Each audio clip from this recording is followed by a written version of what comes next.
Hi hello friends, welcome to my channel. ഇന്ന് സേമിയയും കസ്റ്റാർഡും mango ഒക്കെ വെച്ചിട്ട് അടിപൊളി ടേസ്റ്റിലുള്ള ഒരു ഡെസേർട്ടുമായിട്ടാണ് വന്നിട്ടുള്ളത്. ഇത് കുറഞ്ഞ ഇൻഗ്രീഡിയൻസ് വെച്ചിട്ട് നമുക്ക് കുറഞ്ഞ സമയം കൊണ്ട് തന്നെ ഉണ്ടാക്കിയെടുക്കാൻ പറ്റും. പെരുന്നാളിന് ഗസ്റ്റ് ഒക്കെ വരുമ്പോൾ എളുപ്പത്തിൽ ഉണ്ടാക്കിയെടുക്കാൻ പറ്റിയൊരു ഡിഷാണിത്.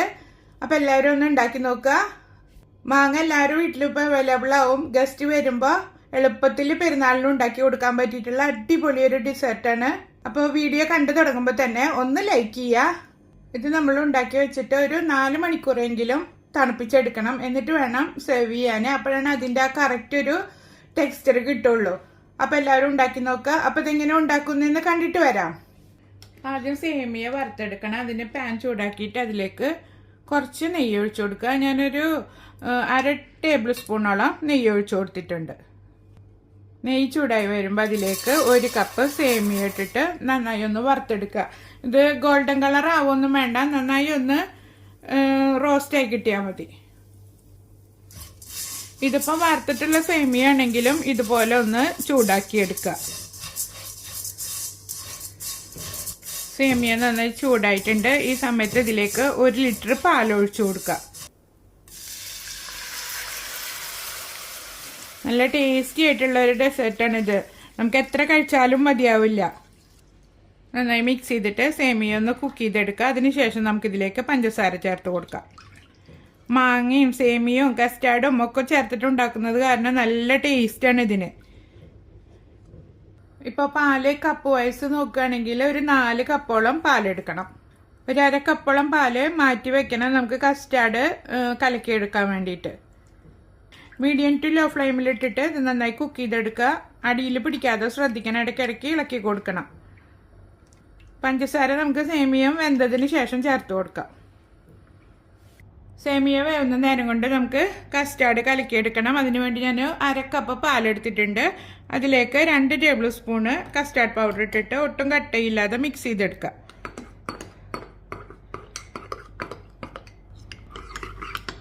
ഒട്ടും കട്ടയില്ലാതെ ഇളക്കിയെടുത്തിട്ടുണ്ട്. ഇനി ഇത് മാറ്റി വെക്കുക. സേമിയയും കുക്കായി വന്നിട്ടുണ്ട്. ഈ സമയത്ത് നമുക്ക് ഇതിലേക്ക് മധുരത്തിന് ആവശ്യമായിട്ടുള്ള പഞ്ചസാര ചേർത്ത് കൊടുക്കുക. നമ്മൾ ഇതിലേക്ക് ചേർക്കുന്ന മാങ്ങയുടെ മധുരത്തിനനുസരിച്ചിട്ട് വേണം ചേർത്ത് കൊടുക്കാൻ. ചില മാങ്ങ നല്ല മധുരം ഉണ്ടാവുമല്ലോ. അപ്പോൾ പഞ്ചസാര ആദ്യം കുറച്ച് ചേർത്തിട്ട് വീണ്ടും ആവശ്യമുണ്ടെങ്കിൽ നമുക്ക് ലാസ്റ്റിൽ ചേർത്ത് കൊടുക്കാം. ഞാനിതിലേക്ക് ഇപ്പോൾ 1/2 കപ്പ് പഞ്ചസാരയും 3 ടേബിൾ സ്പൂണ് മിൽക്ക് മെയ്ഡുമാണ് ചേർക്കുന്നത്. 1/2 കപ്പ് പഞ്ചസാര ഇട്ട് കൊടുത്തിട്ടുണ്ട്. പഞ്ചസാര ചേർത്തിട്ട് നന്നായി ഒന്ന് മിക്സ് ചെയ്ത് കൊടുക്കുക. മിൽക്ക് മെയ്ഡ് ചേർത്ത് കൊടുക്കുക. ഒരു 3 ടേബിൾ സ്പൂണ് ചേർത്താൽ മതി. ഇപ്പം മിൽക്ക് മെയ്ഡ് കയ്യിലില്ലാന്നുണ്ടെങ്കിൽ പഞ്ചസാര കുറച്ച് കൂടുതൽ എടുത്താൽ മതി. എല്ലാം ചേർത്തിട്ട് നന്നായി ഇളക്കി മിക്സ് ചെയ്തതിന് ശേഷം നമുക്കിതിലേക്ക് കസ്റ്റാർഡ് ചേർത്ത് കൊടുക്കാം. കസ്റ്റാർഡ് ചേർത്ത് കൊടുക്കുമ്പോൾ കുറേശ്ശെ ചേർത്തിട്ട് ഇളക്കി കൊടുത്തുകൊണ്ടിരിക്കുക. തീ ലോ ഫ്ലെയിമിൽ വെച്ച് കൊടുക്കുക. നമ്മളിതിലേക്ക് ഒഴിക്കുന്നതിന് മുന്നേ നന്നായി കട്ടെല്ലാം ഇളക്കി മിക്സ് ചെയ്തിട്ട് വേണം ഒഴിച്ചു കൊടുക്കാൻ. അല്ലെങ്കിൽ ഇടയിൽ കട്ട കുത്തി കിടന്നാൽ അത് നമ്മളിതിൽ ഒഴിച്ചു കൊടുക്കുമ്പോൾ ആ കട്ട അങ്ങനെ തന്നെ കിടക്കും. അപ്പോൾ കട്ടയൊന്നും ഇല്ലാതെ നന്നായി മിക്സ് ചെയ്തിട്ട് ഒഴിച്ചു കൊടുക്കുക. എന്നിട്ട് ഇതൊന്ന് ഒരു 2-3 മിനിറ്റ് നേരം ഇതിലിട്ടിട്ടൊന്ന് കുക്ക് ചെയ്തെടുക്കുക. ആ കസ്റ്റാർഡിൻ്റെ ഒരു റോസ് സ്മെല്ലൊക്കെ പോയി കിട്ടണം. കസ്റ്റാർഡിൻ്റെ റോസ് സ്മെല്ലെല്ലാം മാറിയിട്ട് നല്ലോണം കുറുകി വന്നിട്ടുണ്ട്. ഈ സമയത്ത് തീ നിർത്തിയിട്ട് ഇത് നന്നായി ചൂടാറാനായിട്ട് മാറ്റി വയ്ക്കുക. റൂം ടെമ്പറേച്ചറിൽ വെച്ചിട്ട് ചൂടാറ്റി എടുക്കുക. അഥവാ നിങ്ങൾക്ക് പെട്ടെന്ന് ചൂടാറി കിട്ടണമെന്നുണ്ടെങ്കിൽ ഒരു വലിയ പാത്രത്തിൽ നല്ല തണുത്ത വെള്ളം ഒഴിച്ചിട്ട് ഇത് അതിലേക്ക് ഇറക്കി വെച്ചിട്ട് ചൂടാറ്റി എടുത്താൽ മതി. ഞാനിപ്പോൾ ഇത് റൂം ടെമ്പറേച്ചറിൽ വെച്ചിട്ട് ചൂടാറിയതിന് ശേഷമാണ് ബാക്കിയുള്ള ഇൻഗ്രീഡിയൻസ് എല്ലാം മിക്സ് ചെയ്ത് കൊടുക്കുന്നത്. അപ്പോൾ ഇതാ ഞാൻ ചൂടാറാനായിട്ട് മാറ്റി വെച്ചത് നന്നായി തണുത്തിട്ടുണ്ട്. ഞാനിതൊരു വേറൊരു പാത്രത്തിലേക്ക് ആക്കിയിട്ടാണ് മാറ്റി വെച്ചിട്ടുണ്ടായിരുന്നത്. അതേ പാത്രത്തിൽ തന്നെ വെച്ചാൽ ഒരുപാട് സമയമെടുക്കും ചൂടാറി കിട്ടാൻ. അപ്പോൾ ഇതാ അത് നല്ല പോലെ കുറുകിയിട്ടാണ് ഇരിക്കുന്നത്. അടുത്തത് ഇനി ഇതിലേക്ക് വേണ്ടത് മാങ്ങയാണ്. ഞാൻ 2 മാങ്ങയാണ് എടുത്തിട്ടുള്ളത്. ഒരെണ്ണം അരച്ചെടുക്കുകയും ചെയ്യുന്നത്, ഒരെണ്ണം അരിഞ്ഞെടുക്കുകയാണ് ചെയ്യുന്നത്. അപ്പോൾ ഇതാ അരച്ചെടുത്തിട്ടുണ്ട്, അരിഞ്ഞും വെച്ചിട്ടുണ്ട്. നമുക്കിനി അരച്ചത് ഈ സേമിയ മിശ്രിതത്തിലേക്ക് ചേർത്ത് കൊടുക്കുക. എന്നിട്ട് നന്നായി മിക്സ് ചെയ്തെടുക്കുക. ഒട്ടും വെള്ളം ചേർക്കാതെയാണ് ഞാൻ അരച്ചെടുത്തിട്ടുള്ളത്.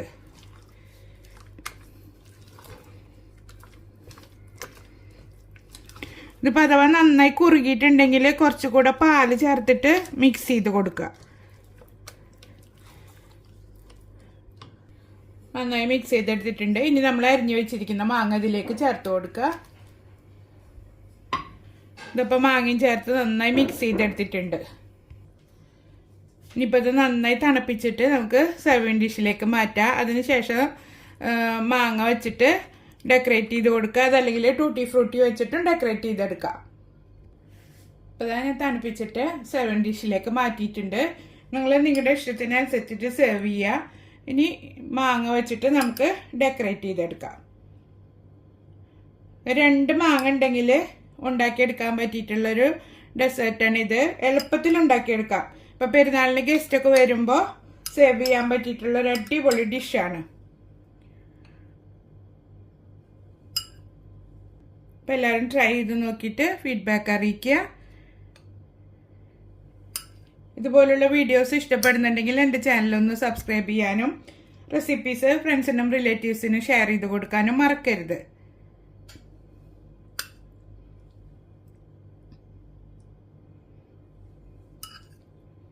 ഡെക്കറേഷനൊക്കെ നിങ്ങളുടെ ഇഷ്ടത്തിനനുസരിച്ചിട്ട് ചെയ്ത് കൊടുക്കുക.